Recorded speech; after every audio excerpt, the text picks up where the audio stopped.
अपन एक जजमान के घर गए थे। बढ़िया दो पंडित जी हथिन, एक बार अपन जजमान के घर गए थे। तो जजमान एक किसान हले, पंडित जी बहुत दूर से चल के अले, ओकरा बहुत आव भगत करल, माला तिलक सब कर ले, आर की कर ले ओखनी के शाम के ठहरे ले एक एक गो घर दले, अलग अलग घर दले।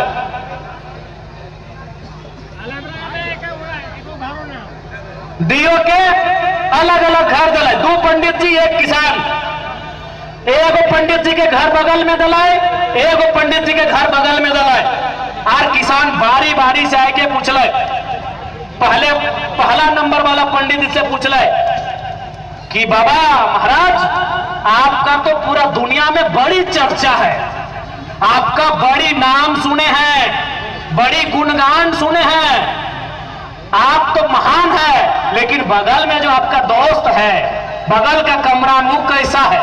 तो हम लोग का भी एगो स्वभाव होता है कि हाँ रे, हमारा तारीफ कर रहा है और उसका भी तारीफ कर देंगे तो वैल्यू दोनों को मिलेगा। तो की बोलल के पहला पंडित जी कि एक नंबर का बैल है। बोला ठीक है महाराज, बस यही सुनना था हमको। अब वो चल गए दोसर का पंडित जी यहाँ बोले, पंडित जी पहलका जब बोल रहे से ओकरो बोल रहे कि आपका दुनिया में नाम सुने हैं, गुणगान सुने हैं, आप महान हैं, लेकिन बगल में आपका दोस्त जो साथी आया है वो कैसा है? ये बोलने वाले वो एक नंबर का बैल है, आप वो बोल दिला वो एक नंबर का गधा है। बोला ठीक, हम इतने सुनना चाहते हैं। अब रात के खाना के बारी अले, दियो पंडित जी 20-25 किलोमीटर पैदल चल के आए हथिन, सोचले हथिन बढ़िया बढ़िया खाना मिलते, रोटी मिलते, दाल मिलते, तड़का मिलते, अचार मिलते, भुजिया मिलते, पापड़ मिलते, पूरा माने माने हथिन। और पंडित जी सब खाए में तनी आगू बड़ी अच्छा रहा, पूरा माने माने हथिन। जैसी शाम अले, जब खाना दिए के बारी अले, तब दियो के एक साथ बैठे रहले, अलग अलग दिले, भीनो भीनो, लेकिन जब खाना के बाद दिले दियो के अलग बैठे ले और थरिया लेके दिले। थरिया की अले मालूम हो? एगो के थरिया में घास अले, एगो के थरिया में भूसा हले। कहे हले मालूम हो? कहे कि ओकरा पूछा लाला, ओकरा पूछा लाला कि तोर दोस्तवा कैसा लगो, तुम्हें अपन बारे मत बताओ, तुम्हें बोलत लगे, तोर दोस्तवा कैसा हो? बोलले हले बैल हो। कहले आप बोले थे बैल है इसीलिए घास लेके आए हैं। और ओकरो पूछा लाला कि आपका दोस्तवा कैसा है? बोलले हले गधा हो इसलिए भूसा लेके आए। यानी आपस में ओखनी एक संग अले, एक संग पैदल चल के अले, एक संग सब कर ले, लेकिन किसान तनी जाने खातिर कि दियो में कैसा ना एक मत है, एक तनी ओखनी के बिड़ले, पता चल गया कि ओकरा गधा बोल दिले, एकरा बैल बोल दिले, और खाना में घास को भूसा मिल गया। तो ठीक उसी प्रकार कंपनी का रहो, डिवाइड एंड रूल कि अरे फल्ला तुम काहे आवाज उठाता है, अरे तुम भेंट करो, क्या जरूरत है, चलो तुमको 2 चक्का खरीद देते, आइंदा मत आना, केस कर देंगे रे। यही डिवाइड एंड रूल का पॉलिसी एनटीपीसी भी अपनाता है, सीसीएल भी अपनाता है, बीसीसीएल भी अपनाता है, और तमाम झारखंड की कंपनी अपनाता है। इसलिए मैंने आपको पहले ही कहा है, वोट देने के टाइम आप 3 लोगों को दीजिए, 4 लोगों को दीजिए, ये आपका अधिकार है, लेकिन जब लड़ने की बात आए, जब विस्थापन की बात आए, वहां आप एकजुट होकर लड़िए, क्योंकि इन कंपनियों से अभी बहुत लंबी लड़ाई हमें लड़नी है, बहुत बड़ी, बहुत लंबी लड़ाई हमें लड़नी है। आज तो स्पष्ट बोल रहा हूं, आज देख सकल है जितना भीड़,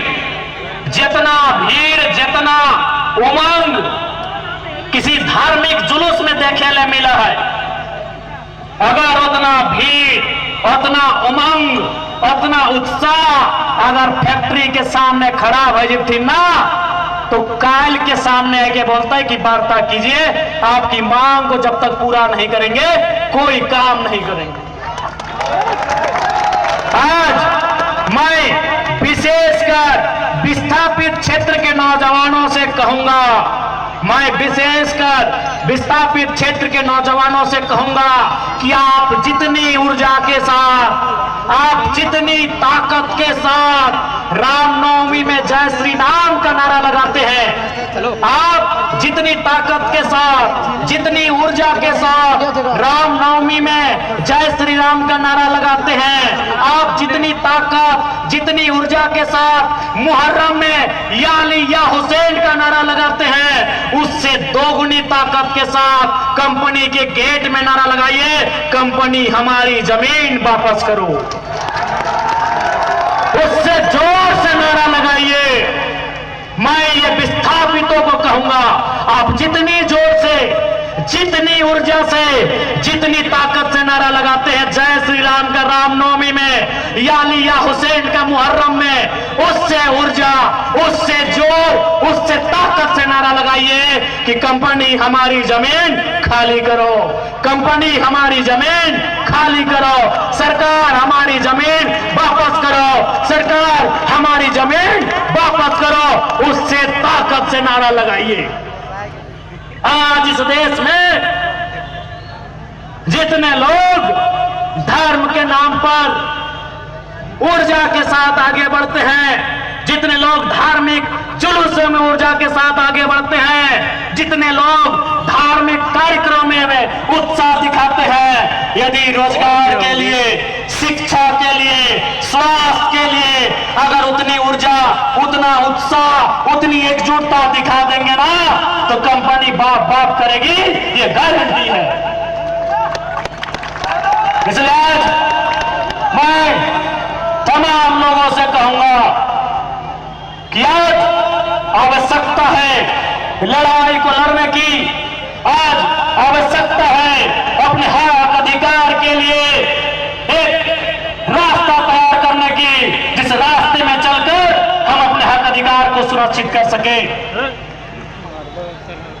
आज हो सकता है वे लोग आके आपको डराएंगे, क्योंकि डराते वही हैं जो खुद डरे हुए होते हैं।